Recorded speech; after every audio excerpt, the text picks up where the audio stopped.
이스라엘의 자유를 거절한 바로에게 다시 이스라엘의 이제 해방을 요구하는 겁니다. 그 과정에서 하나님의 권세를 드러내기 위해서 이적과 재앙이 시행되어지는데 그 출애굽기 7장에서부터 이제 본격적인 10가지의 재앙이 시작되어지고 출애굽기 7장에는 이제 아론의 지팡이가 이제 뱀이 되고 또 나일강이 피로 변하는 이 첫 번째 재앙이 기록되어져 있습니다. 그러니까 결국 두 단락으로 나눌 수 있겠죠. 출애굽기 7장 1절에서 7절까지 그리고 출애굽기 7장 8절에서 마지막 25절까지가 하나의 내용을 이루고 있습니다. 출애굽기 7장 1절에서 7절의 제목은 이렇습니다. 하나님의 과시는 하나님의 사랑이다. 하나님의 과시는 하나님의 사랑이다. 출애굽기 7장 1절 읽어봅니다. 시작. 여호와께서 모세에게 이르시되 볼지어다 내가 너를 바로에게 신같이 되게 하였은즉 내 영 아론은 내 대언자가 되리니 라고 말씀합니다. 신같이 될 것이다. 바로 앞에서 신같이 될 것이다. 여기서 신은 이제 엘로힘으로 표현하고 있어요. 천지를 창조하신 하나님을 표현할 때 이 엘로힘이라는 단어가 사용되어졌다라고 말씀하고 있죠. 이 애굽의 왕인 파라오 즉 바로는 그 신의 현현이었습니다. 그러니까 신이다라고 생각하시면 됩니다. 근데 신으로 보여진 그 바로에게 도리어 신처럼 보게 한다라고 말씀하는 거죠. 그래서 하나님의 유머를 보는 겁니다. 바로의 콧대를 꺾으시는 유쾌한 방법인 것이죠. 자기가 하찮게 보이고 노예로 보이고 그리고 일반 별 볼 일 없는 인간인 그 모세가 자기 앞에서 신처럼 여겨진다라는 겁니다. 그러니까 놀라운 하나님의 유머를 보는 거예요. 하나님은 참 사람을 재미있게 변화시키시죠. 데오드로 F 목사님 말씀을 드렸지만 데오드로 F 목사님이 야곱의 설교를 하면서 하나님께서 그 야곱을 변화시키기 위해서 동원된 사람이 삼촌 라반입니다. 이 삼촌 라반은 야곱보다 더 복에 대한 집착이 강하고 물질에 대한 집착도 강하고 그리고 그 물질을 얻기 위해서는 사기도 서슴지 않는 사람이었어요. 그러니까 자기보다 더 간교한 삼촌을 만나서 자기를 좀 돌아보게 되는 것이죠. 그러니까 이렇게 하나님의 역사를 보게 됩니다. 또 신같이 되게 하겠다라는 것은 모세의 권위를 높이시는 하나님을 읽습니다.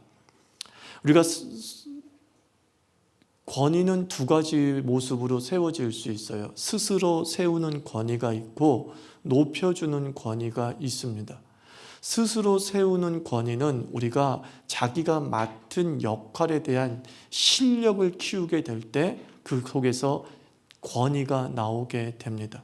목사는 목사로서의 어떤 역할들을 잘 감당해낼 수 있는 실력이 있을 때 비로소 권위가 세워지고 또 노래를 잘 부르는 사람이 정말 그 노래를 잘 부르면 그 잘 부르는 행위 자체가 그의 권위가 되는 거죠. 그러니까 실력이 권위예요. 실력이 스스로 자기를 세울 수 있는 방법입니다. 두 번째가 높여주는 권위다라고 말씀을 드렸어요. 이것이 굉장히 필요합니다. 한번 세워진 권위에 대해서 그 권위를 지지하고 그 권위를 지켜주는 거죠. 우리 하나님께서 별 볼 일 없어 보이는 모세를 당신의 대리자로 세웠습니다. 그리고 나서 별 볼 일 없게 보내신 것이 아니라 당신의 모든 힘을 모세에게 위임하여서 보내는 거예요. 높여주는 권위이죠. 하나님께서는 자기의 종들에게 스스로 권위를 가지라 라고 말씀하시기 전에 자기 스스로 권위를 세울 수 있을 때까지 모든 재원을 동원해서 인정해 주는 것이죠. 저 같은 경우는 제가 할 수 있는 하나님 같은 모습, 그 하나님을 따라한다라고 한다면 어린 전도사에게 존댓말을 하는 겁니다. 전도사님, 이거 하세요, 저거 하세요. 반말할 수 있잖아요. 이거에 저거에. 보통 교회들 장로님들은 교육전도사한테 다 반말하잖아요. 거의 반말해요. 김전도사, 하전도사 이런단 말이에요. 근데 정말로 그 하나님의 교회가 온전히 서기를 원한다면 하나님의 말씀을 받은 자에 대해서 높여주는 모범을 보여야 되는 거죠. 그의 권위를 인정해주고 당신은 하나님의 종으로 세움받았다라고 하면서 반말하지 않는 거죠. 우리 한국인들에게는 경어가 존재하고 있기 때문에 말을 통하여서, 언어를 통하여서, 호칭을 통하여서 그 상대방의 권위를 높여주는 행위가 굉장히 필요합니다. 그래서 우리 자유교회는 어떤 일이 있어도 전도사에게 낮춤말을 사용하지 않기를 여러분 부탁을 드립니다. 그게 바로 하나님이 원하시는 모습이지요. 또 출애굽기 7장 2절 있습니다. 내게 명령한 바를 너는 내 형 아론에게 말하고 그는 바로에게 말하여 그에게 이스라엘 자손을 그 땅에서 내보내게 할지니라. 지금 하나님께서 바로에게 보낼 때 다시 한번 역할 분담을 분명히 하고 계십니다. 너는 모세 앞에서 신처럼 될 것이고 아론은 너의 뭐가 된다? 대언자가 될 것이다 라는 겁니다. 그래서 분명한 역할 분담을 가지고서 두 사람이 들어가서 함께 협조하면서 하나님의 뜻을 이루어 나가게 하신다는 거예요. 그러니까 하나님은 이미 일하시는 방법은 언제나 협력이에요. 삼위일체 하나님도 협력하시고 분담하시지 않습니까? 또 예수님께서도 그냥 홀로 일하시지 아니하시고 12명의 제자를 세우셨고 또 12명의 제자를 파송할 때도 또 둘씩 짝지어서 보내시고 또 초대교회가 선교사를 파송할 때도 바울과 바나바, 바울과 실라, 바나바와 마가 이렇게 짝을 지어서 서로의 역할 분담을 맡기면서 그리고 그 일들을 충실하게 수행해냈다라는 거죠. 그리고 7장 2절 속에서는 어떻게 보면 하나님의 구원의 프로세스, 하나님의 구원의 과정을 잘 말해주고 있잖아요. 이런 식이죠. 출애굽기의 프로세스는 하나님이 구원을 계획하셨어요. 2단계는 그 구원을 모세에게 말씀하셨어요. 3단계는 모세가 아론에게 그 구원을 계획을 전합니다. 4단계는 뭐예요? 또 아론이 바로에게 말합니다. 그리고 바로는 굴복합니다. 그리고 마지막으로 마침내 하나님의 뜻이 성취됩니다. 이런 프로세스를 가지고서 출애굽기가 전개되는 거죠. 하나님이 계획하시고 그 계획을 모세에게 말씀하고 모세는 아론에게 전하고 아론은 누구에게? 바로에게 말하고 바로는 그 하나님의 계획에 결국 굴복하게 되고 마침내 하나님의 뜻이 성취되는 거죠. 과정이 있음을 우리가 생각해 봅니다. 그러니까 과정이 생략된 은총은 없다. 기억하세요. 뭐가 생략된 은총은 없다?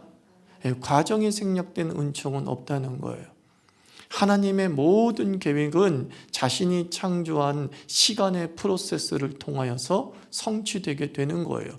그 속에서 어떤 상황이나 어떤 사람이나 어떤 조건들이 하나의 과정으로 엮이면서 마침내 그의 뜻이 성취되어지는 거예요. 그래서 우리 자신들이 기도한 뒤에 바로 응답되는 일은 없어요. 기도는 반드시 프로세스가 진행되어지는 거예요. 응답까지. 그래서 그 기도와 응답 사이의 프로세스를 온전히 기다리고 지킬 수 있는 성령의 열매가 뭡니까? 인내예요. 인내. 인내만이 하나님의 이 프로세스를 견뎌낼 수 있는 거예요. 초기에 이스라엘 백성들은 이 프로세스를 못 견뎌낸 거죠. 바로가 핍박하니까 바로 깨갱거리면서 우리 자꾸 바로한테 딴소리하지 마. 우리는 여기서 그냥 살 거니까 우리를 해방시켜 주라는 등 뭐 예배를 드리러 간다 등 그런 말 하지 마. 프로세스를 못 견디는 거예요. 그 과정을 못 견디는 거예요. 그 과정을 통과하지 못하니까 결국 하나님의 거룩한 복도 우리 삶에서 멀어지는 거죠. 분명히 기억합시다. 과정이 생략된 은총은 없다라는 것입니다. 그래서 이 과정을 통과하기 위해서 우리에게 필요한 성령의 열매는 인내라는 거예요. 그 과정을 지켜보고 함께 견디는 그런 성품이 필요한 거죠. 또 출애굽기 7장 3절 읽습니다. 내가 바로의 마음을 완악하게 하고 내 표징과 내 이적을 애굽 땅에서 많이 행할 것이나 그랬어요. 하나님께서 바로의 마음을 완악하게 하신다 그래요. 이게 일종의 유기의 뜻이에요. 유기가 뭐예요? 내버려 둔다라는 뜻이잖아요. 그러니까 이 말은 완악한 상태로 내버려 두신다라는 거예요. 이 말을 하나님이 완악하게 했다는 말 그대로 받아들이면 하나님에게 그 성격에 원인이 있다는 말씀이 되잖아요. 바로가 고집이 세고 얼마나 악한지 그건 다 하나님 때문이다 라는 설명이 될 수밖에 없습니다. 그래서 완악한 대로 완악하게 했다라는 말은 바로가 얼마나 고집이 세고 악한지를 그냥 설명하는 표현이다 라고 생각하시면 됩니다. 그럼 심판 중에 심판이 바로 이 유기예요. 내버려 둠이에요. 그래서 선택의 반대말은 불선택 이런 게 아니에요, 여러분. 선택의 반대말은 유기입니다. 그래서 로마서에서 바울이 선택을 그렇게 얘기하면서도 불선택은 말하지 않아요. 하나님께서 그 죄인들을 그 악한 가운데 내버려 두시니 한자로 유기하시니 이렇게 표현하고 있어요. 그러니까 심판 중에 심판이 내버려 두는 거예요. 너 하고 싶은 대로 해. 이게 정말 무서운 말이죠. 너 마음대로 해. 이게 정말 무서운 말이에요. 전능하신 하나님께서 더 이상 도와주지 않겠다 하는 말이 그 말이에요. 네 마음대로 해.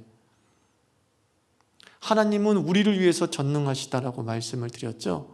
아버지의 사랑을 표현하는 통로로서 그의 전능을 사용하신다라고 말씀을 드렸죠. 그 전능을 우리가 받기를 거부하니까 하나님이 얘기하는 거예요. 네 마음대로 해. 마음대로 해. 이게 얼마나 무서운 말인지 모릅니다. 그러니까 여러분들 하나님의 간섭을 감사히 여겨야 돼요. 하나님의 잔소리를 감사히 여겨야 돼요. 하나님이 포기하면 그 잔소리도 안 들리는 거예요. 아무 음성도 안 들려요. 그걸 뭐라고 그래요? 심판이라고 그래요. 아무 소리도 안 들렸던 시대가 어느 제사장의 시대였어요? 엘리 제사장의 시대. 엘리 제사장의 시대를 일컬어서 이가봇의 시대 그랬어요. 이가봇이 무슨 뜻이에요? 하나님의 영광이 떠났다예요. 하나님의 영광이 떠났던 엘리 시대의 특징이 뭐라고 그랬어요? 사무엘서에 말씀이 희귀하여 좀처럼 이상이 보이지 않더니. 도대체 이 엘리가 말씀을 못 들어요. 못 듣는 게 아니죠. 하나님 말씀을 안 한 거예요. 하도 형편없이 살고 하나님을 무시하고 그래서 말씀이 희귀했다. 안 들렸다. 이것은 곧 심판하신다는 거예요. 우리 삶 속에서 나를 팍팍 찌르는 말씀이 안 들리면 이렇게 생각하시면 참 좋겠어요. 지금 내가 하나님의 말씀을 평소에 안 듣고 있었나 보다. 그래서 하나님이 나를 갖다 내버려 두셨나? 좀 불안해했으면 좋겠어요. 하나님 왜 말씀하지 않아요? 이렇게 불평을 품기 전에 내 삶 속에서 이렇게 내버려 두시는 하나님의 좀 심판이 진행되고 있나? 라고 하는 두려움도 좀 가질 필요가 있지 않나 싶습니다. 단지 불신자인 바로에게만, 사탄의 상징인 바로에게만 내버려 둠의 역사가 있는 것이 아니라 사랑하는 우리 자녀에게도 하나님께서 징계의 한 방법으로 어쩔 수 없이 내버려 두시는데 그 중에 하나가 여러분 귀에 또는 여러분의 영혼 속에 콕콕 찔리는 말씀이 별로 없을 때, 그게 단순히 설교자의 문제나 내가 성경 말씀을 안 읽었기 때문에 문제로 보지 마시고 지금 하나님께서 뭔가 나에게 내버려 둠을 통해서 메시지를 주고 있지는 않는가 돌아볼 필요가 있다라는 겁니다. 그리고 하나님께서 출애굽기 7장 3절에서 내 표징과 내 이적을 많이 행할 것이다 라고 얘기를 합니다. 내 표징과 내 이적, 표징, 이적 이런 것은 기적의 다른 표현이다 라고 생각하면 됩니다. 기적이 하나님을 드러내게 될 것이다 라는 뜻이죠. 드러내는 뜻입니다. 근데 여기서 우리가 주의해야 될 문장이 많이 행할 것이다 예요. 많이 행할 것이다의 원어적 의미가 이거더라고요. 충분할 정도로, 이거예요. 충분할 정도로. 그러니까 그러니까 하나님은 어설프게 일하시지 않는다는 거죠. 모자라게, 아쉽게, 다시 해야 할 정도로 역사하지 않는다는 거예요. 내가 이 바로에게 행할 기적과 나를 드러낼 모든 방법은 하나님 자신을 드러내고 그리고 이스라엘을 구원하는데 충분할 정도라는 거예요. 좀 모자라서 안 되는 건가? 마치 우리가 간 볼 때의 그 모습과 똑같잖아요. 짠가? 싱거운가? 우린 수시로 이렇게 한 번에 조절을 못해요. 충분한 양을 넣는 기술이 별로 없어요. 근데 하나님은 어떻다는 거예요? 당신의 구원의 계획을 이뤄나가실 때에 그 방법조차도 어떻다는 거예요? 충분하게 사용하신다는 거예요. 저는 이 해석이 너무 좋더라고요. 충분할 정도다. 충분할 정도다. 우리 하나님은 고난에서 단번에 건질 정도의 충분한 능력을 우리에게 베푸실 겁니다. 원수를 단번에 제압할 정도의 충분한 힘을 공급하실 겁니다. 우리에게 베푸신 은혜는 모자라지 않아요. 우리에게 베푸시는 하나님의 역사는 아쉽게 하나도 없는 거예요. 충분하다는 거예요. 그걸 믿으시기 바랍니다. 내가 이 표징과 이적을 충분할 정도로 너무너무 기가 질릴 정도로 내가 바로에게 보여서 내 구원을 시행하고 그리고 내가 하나님인 줄 알게 하겠다. 그런 말씀이죠. 그리고 출애굽기 7장 4절이 있습니다. 바로가 너희의 말을 듣지 아니할 터인즉 내가 내 손을 애굽에 뻗쳐 여러 큰 심판을 내리고 내 군대 내 백성 이스라엘 자손을 그 땅에서 인도하여 낼지라 라고 말합니다.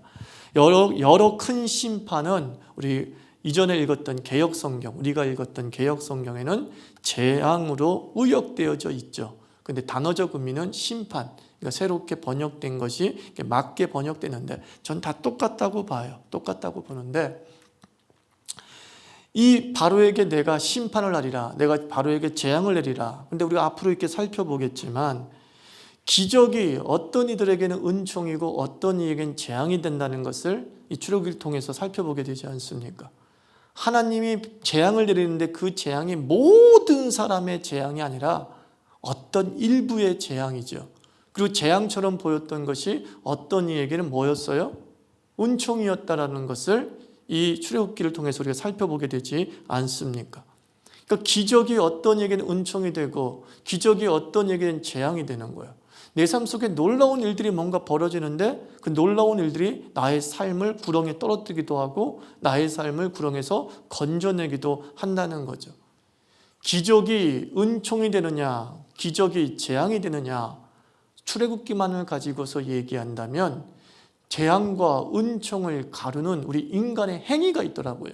그게 뭐냐면 순종이에요. 불순종하면 기적은 재앙이 돼요. 그러나 순종하면 그 기적은 은총이 됩니다. 말로 표현할 수 없는 답답한 어떤 일들이 벌어졌어요.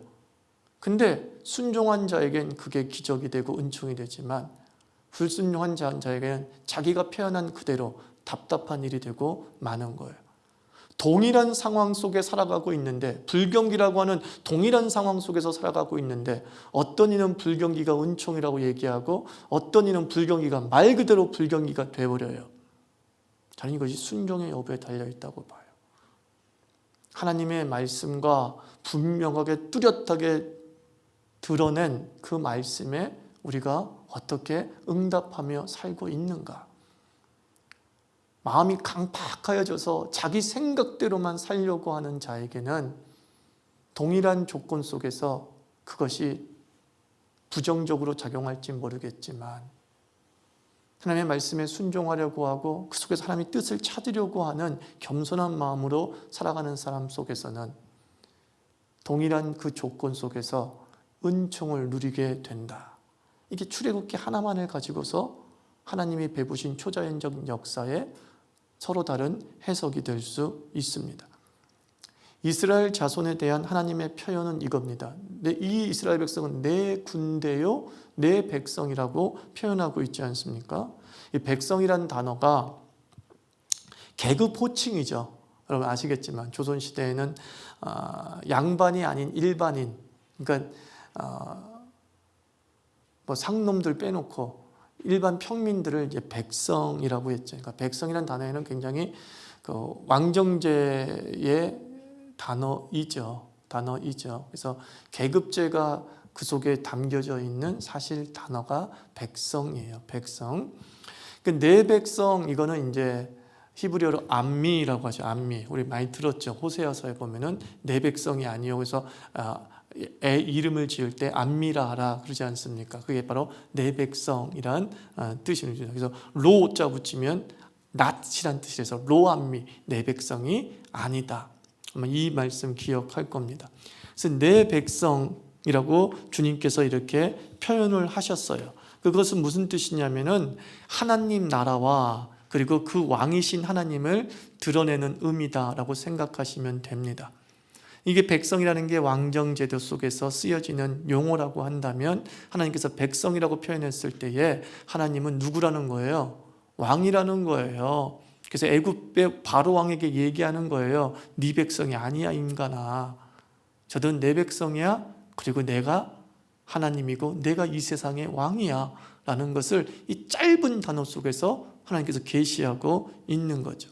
또 내 백성이라는 말 속에는 내 사람들이다 라는 의미도 담고 있지 않겠습니까? 하나님의 소유, 하나님이 사랑하는, 하나님이 내 편이라고 여기는 사람들이 이스라엘이야 라는 뜻이에요.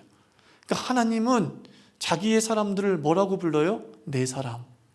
여러분, 그 높은 사람이 나를 소개할 때 여기 내 사람이야 라고 소개하면 되게 기분 좋다면서요.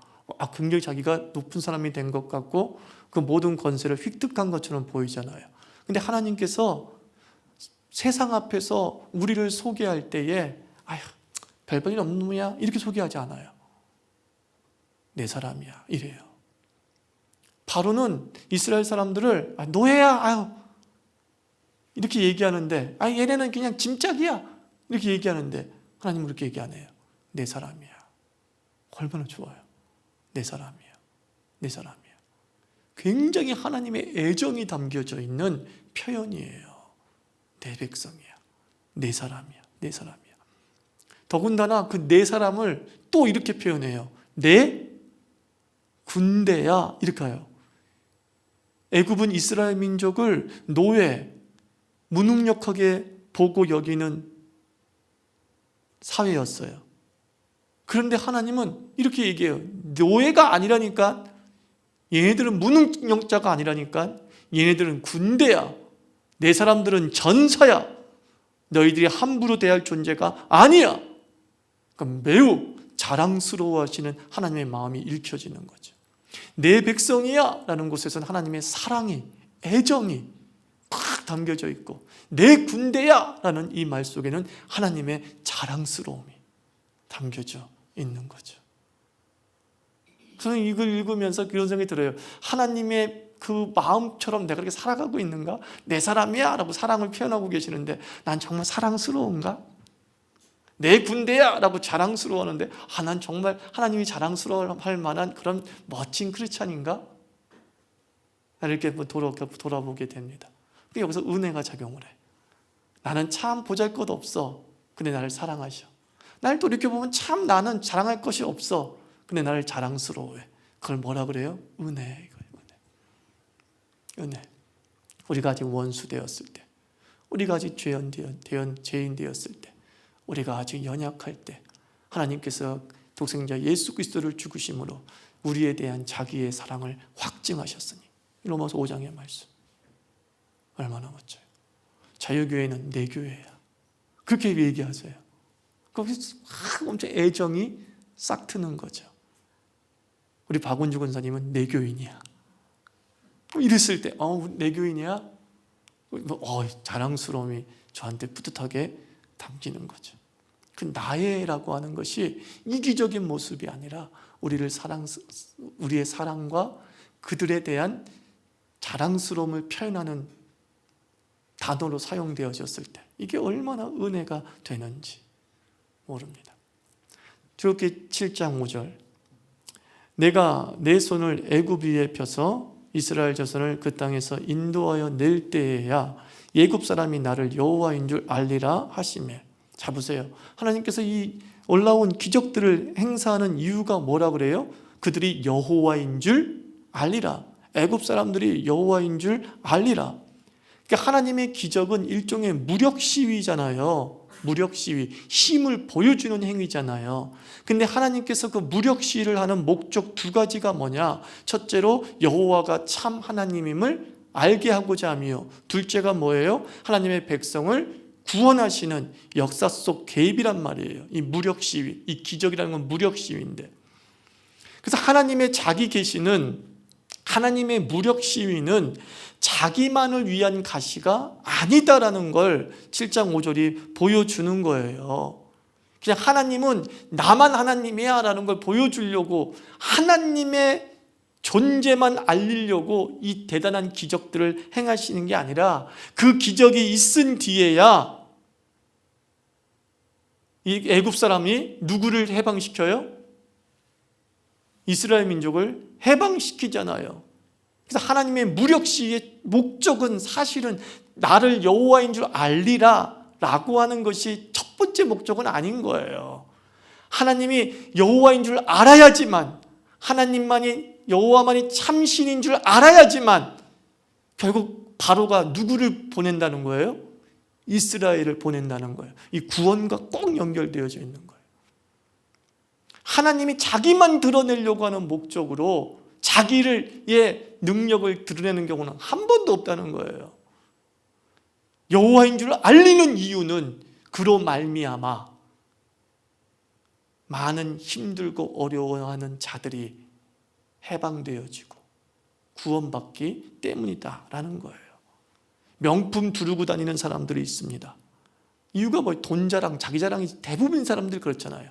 명품 두르고 다니는 이유가 뭐예요? 나 이런 사람이야 이거잖아요.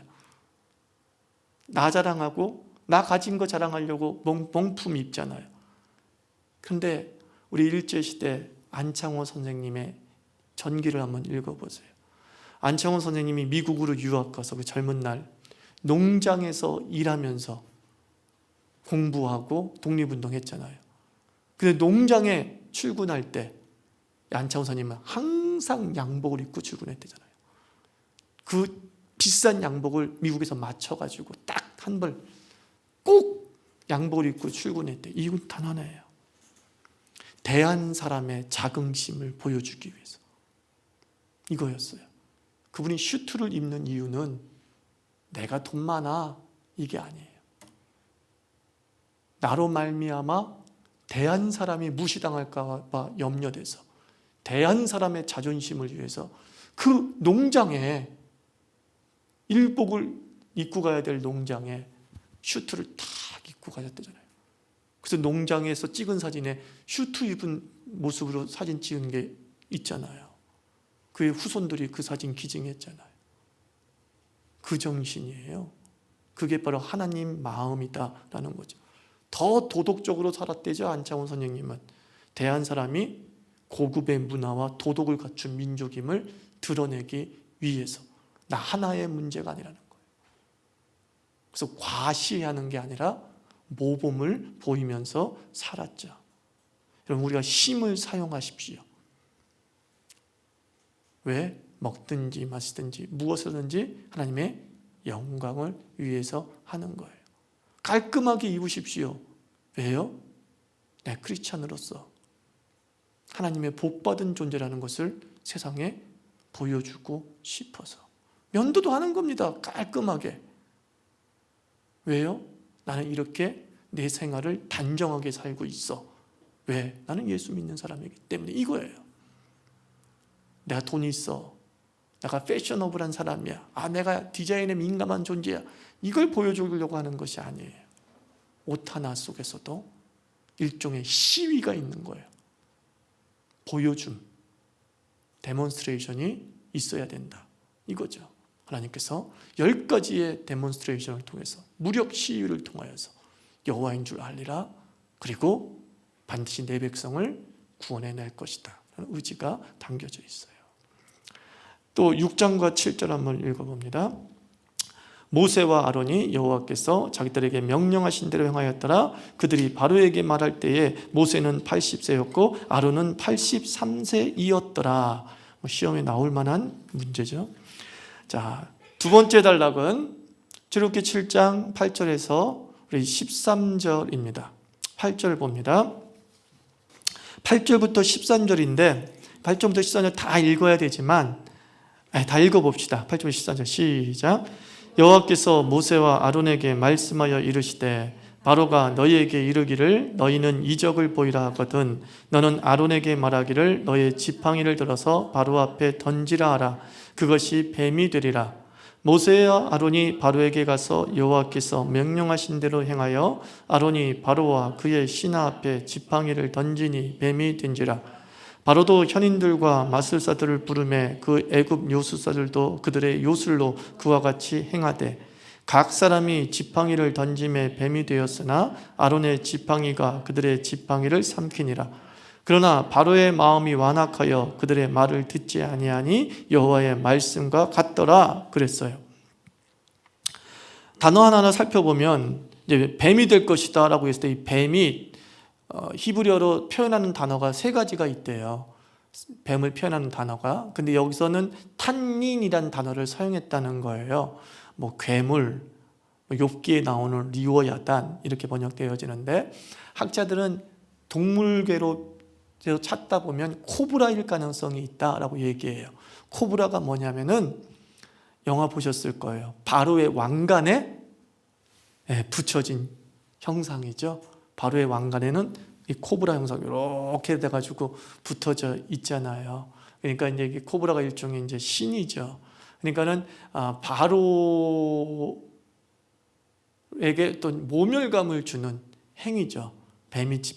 지팡이가 뱀이 되는 것은 아주 바로에게 모멸감을 주는 행위이고 또 그 지팡이 아론의 지팡이의 뱀이 요술사들의 뱀을 다 삼켜 먹어버렸어요. 그냥 권세를 보여주는 거고. 근데 이 애굽의 술사들도 지팡이가 뱀이 되게 했어요? 못했어요? 뱀이 되게 했대요. 그래서 여기 나오는 이제 구절을 보면은 11절 말씀 보면은 현인, 마술사, 요술사 이런 단어가 나오잖아요. 이거 하나둘씩 단어만 풀어봅시다. 현인, 말 그대로 이제 왕의 자문을 받는 지혜로운 사람인 거예요. 왕의 자문하는 지혜로운 사람인데 이 사람들은 뭐 점성술도 하고 뭐 지리학 이쪽에 밝았던 사람이라고 얘기해요. 그 다음에 마술사들이라고 하는 번역되어져 있는 이 단어는 애굽의 태양신 라를 섬기는 제상자들이었을 거라고 얘기를 합니다. 근데 이 제사장들은 실제로 이 주문을 외워서 마법을 행하기도 했어요. 그래서 최근에 나오는 그 이집트 영화 있잖아요. 있는데 이집트의 미라를 미라라는 영화를 보면은 그 나오잖아요. 그래서 막 제사장이 있는데 그 제사장이 막 주문을 외워가지고 다시 21세기로 환상을 하고 뭐 이런 일들이 벌어지잖아요. 그런 것들은 실제로 애굽의 종교 문화를서 따온 영화예요. 따온 영화. 그 다음에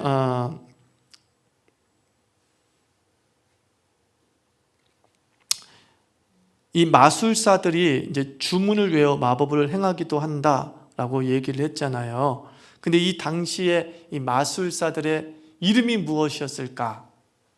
라고 했을 때 바울이 밝히죠. 이런 비슷한 류의 마법의 주문을 외우는 사람들을 디모데후서 3장 8절 보면 안네와 얌브레. 시험이 나올 만하죠.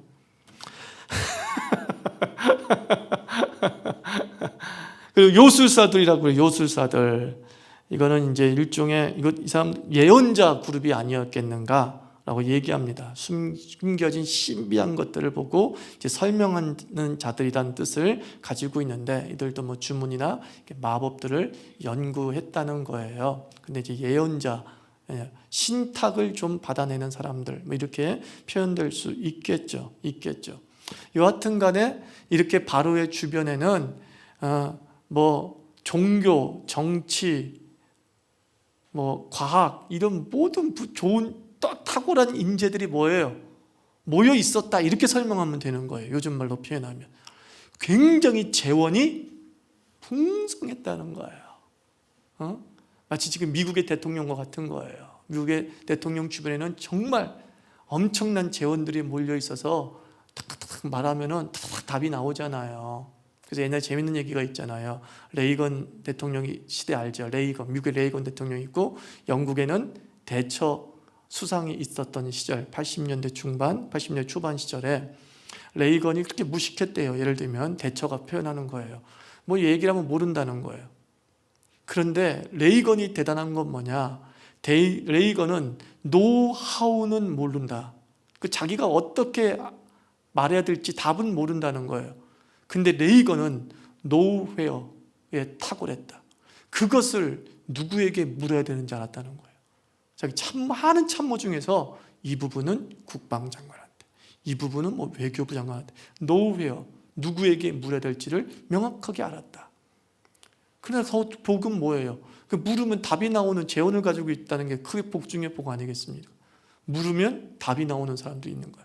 그러니까 바로가 엄청난 인맥과 그리고 기술과 그리고 어떤 그 사회적 자본들을 탄탄하게 가지고 있는 제국의 왕이었다라는 것을 이 현인, 마술사들, 요술사들이란 단어로 설명해 주고 있다고 생각하면 되는 거예요. 그래서 이들이 얼마나 탁월했냐면은 뱀을 지팡이를 뱀으로 만드는 일을 해냈어요, 안 했어요? 해냈어요. 어떤 사람들이 이게 눈속임이다라고 후대에 해석을 하기도 합니다만은 눈속임이든 뭐든 해냈어요. 이게 중요한 거예요. 무슨 말인지 알겠어요? 네? 이걸 어떻게 해냈는지는 모르지만 해냈어. 그럴 정도로 이 바로의 궁정은 아주 강력한 능력을 가지고 있었다라는 것을 우리에게 보여주고 있어요. 그래서 이제 출애굽기 7장 14절부터 25절에서는 이제는 본격적인 재앙이 나오고 있습니다. 나일 강물이 피가 되는 그런 재앙이죠. 출애굽기 7장 14절부터 25절. 그 첫 번째 재앙의 과정을 살펴보면 15절은 뭐냐면 나일 강가에 나온 바로를 찾아가라 그랬어요. 그죠? 나일 강가에 나온 바로를 찾아가라. 그리고 19절과 20절에서는 아론의 지팡이로 나일강을 치면 뭐로 변한다? 피로 변한다라는 얘기가 나와 있어요. 그러니까 14절부터 25절은 두 단락이죠. 이렇게 행하라, 그리고 이렇게 행했다, 이렇게 나와 있는 겁니다. 똑같은 말의 반복이지만 첫 번째 단락은 이렇게 행하라라는 하나님의 명령이 떨어진 거고, 두 번째 단락은 모세와 아론이 그대로 행하였더라 라고 하는 단락으로 나눠져 있어요. 그리고 18절과 21절은 나일강의 물고기가 죽고 물에서 악취가 나더라 라고 얘기합니다. 또 19절에서는 애굽의 물들과 운하의 못과 호수의 온 땅과 나무 그릇 돌그릇에 피가 가득할 것이다 라고 말씀하고 있습니다. 자, 문제를 낸다면 이렇게 낼 수가 있겠죠. 누구의 지팡이로 나일강으로 향하게 하라고 하셨나요? 네, 아론의 지팡이. 이 지팡이 이렇게 하면 되겠죠. 모세의 지팡이를 없으면 안 되겠죠. 그래서 이제 이 나일강이 피로 변하는 재앙은 애굽도 따라 했어요, 못 따라 했어요? 애굽도 따라 했어요. 그들이 어떻게 했는지 모르지만 첫 번째 재앙인 나일강이 피로 변하는 것이 그대로 재현되었습니다. 나중에 제가 다음 주나 다다음 주에 10가지 재앙의 과학적 풀이를 한번 여러분들에게 해드릴 거예요. 단순히 초자연적인 역사라고 보기보다는 자연에서 흔히 발견되어질 수 있는 현상을 가지고 10가지 재앙을 설명하는 거죠. 근데 여기서 먼저 여러분에게 말씀드리고 싶은 것은 과학적으로 설명될 수 있다고 해서 기적이 아닌 것은 아니에요. 왜 하필 그런 현상이 그때 벌어졌는가가 기적인 거죠. 이해가 되세요? 왜 하필 그런 현상이 연속적으로 그 짧은 시간 내에 벌어졌는가? 그것도 기적인 거예요. 그래서 우리 자신들은 과학적으로 또는 자연에서 흔히 발생하는 것으로 발생한 것은 하나님의 역사가 아니다라고 생각하는 것은 아주 극히 잘못된 해석임을 여러분에게 말씀을 드립니다. 하나님은 이미 일어난 모든 현상을 뭐예요? 사용하세요. 기적이란 뭐냐? 하나님이 개입하는 게 기적인 거예요. 이해가 되세요? 그것이 나의 삶 속에 놀라운 역사가 일어났기 때문에 기적이라고 말하게 되는 겁니다. 그래서 이제 그런 부분들을 참고사항으로 이런 해석도 있다. 그러나 그런 해석이 결코 이단으로 불리지는 않습니다. 그래서 이런 해석이 있다라는 것을 여러분에게 한번 알려드릴 겁니다. 그 다음에 25절 보면 첫 번째 재앙의 지속기간이 며칠이에요? 1회면 7일이었다라는 겁니다. 이 첫 번째 재앙에 담긴 신간이 있는데 이 나일강이 곧 신이었어요. 정확하게 얘기하면 이 생명을 주는 오시리스라고 하는 신이 있는데 그 생명을 주는 오시리스라고 하는 애굽의 신이 애굽의 민족을 너무 불쌍히 여겨서 준 선물이 나일강이다. 그때는 그렇게 생각하고 있었다는 거예요. 그러니까 결국은 신이 준 선물이니까 신이죠. 그죠? 그래서 생명의 신 오시리스니까 그 생명의 젖줄인 나일강이 못 먹을 피가 돼가지고 변했어요. 그럼 뭐예요? 생명의 주관이 누구에게 있다? 하나님에게 있다라는 걸 명확하게 보여주고 있는 거죠. 또 돌그릇과 나무 그릇에도 피가 가득하리라 라고 기록이 되어져 있어요. 근데 돌그릇과 나무 그릇도 이렇게 이집트의 문화를 추적해 보면은 왜 이 돌그릇과 나무 그릇을 굳이 썼는지 이해가 돼. 그릇을 돌로 만들었으니까 그릇이겠죠. 물 담는 항아리가 나무로 만들었으니까 나무 그릇이겠죠라고 얘기를 할 수 있죠. 근데 물 담는 그릇을 이야기하면서 굳이 뭐 그렇게까지 쓸 필요가 있는가 싶은데 어떤 신학자들은 이제 고대 유물을 통하여서 발견된 사실은 이 그릇들의 신의 형태의 모습으로 그릇을 만들거나 또는 그 그릇에 신의 형태를 새기기도 했다는 거예요. 음각도 했다는 거예요. 그러니까는 그런 신의 형태와 신의 형태가 음각된 그릇들에도 피가 가득하다라는 건 무슨 뜻이에요? 그러니까 모든 애굽의 모든 신에 대한 하나님의 심판인 거예요. 그 그릇 안 가진 집안 없을 거 아닙니까? 이 그릇은 좋은 그릇이야. 이거는 신이 새겨진 그릇에서 뭐가 들어오는 그릇이야? 복이 들어오는 그릇이야. 옛날도 똑같이 생각했을 거예요. 지금처럼. 그죠? 이거는 복그릇이야. 그랬을 거 아니에요. 근데 그 복그릇에 피가 가득해. 생명의 물이 가득해야 될 그 복그릇에 그냥 피가 가득해. 그러니까 그 이스라엘 애굽 사람들이 받았을 충격을 한번 상상해 보라는 거예요. 깜짝 놀랐을 거예요. 이거 뭐야? 신이 주신 그릇에도 피가 가득하다니. 충격이 어마무시한 거죠. 그래서 또 10가지 재앙은 또 과학적 설명으로 하기도 하고 이제 종교적 설명으로 하게 할 때 신들의 전쟁이다. 이렇게 얘기도 하죠. 애굽의 신과 하나님의 신들의 싸움. 그래서 결국 하나님이 그 신들을 각계격파하시고 다 가짜임을 온전히 드러내는 심판이었다라고 얘기를 하고 있습니다. 자, 이상입니다. 우리 기도합시다. 오늘 제목처럼 기도합시다. 내가 멋진 슈트를 입는 이유. 그죠? 우리의 모든 삶이 하나님이 기적이 우리를 향한 구원의 표적이 되는 것처럼 우리의 삶도 하나님의 영광을 위한 표적이 되었으면 좋겠어요. 당신이 하시는 모든 일들이 우리에게 은총이 되는 것처럼 우리가 하는 모든 것들이 좀 하나님을 온전히 드러내는 그런 통로로 잘 쓰임받을 수 있게 하여 주시옵소서. 하나님 아버지, 내 마음가짐과 몸가짐과 행동가짐 잘해서 우리 하나님 욕먹게 하는 것이 아니라 우리 하나님 박수받게 하는 삶을 내 삶의 현장에서 살게 하시옵소서. 기도하겠습니다.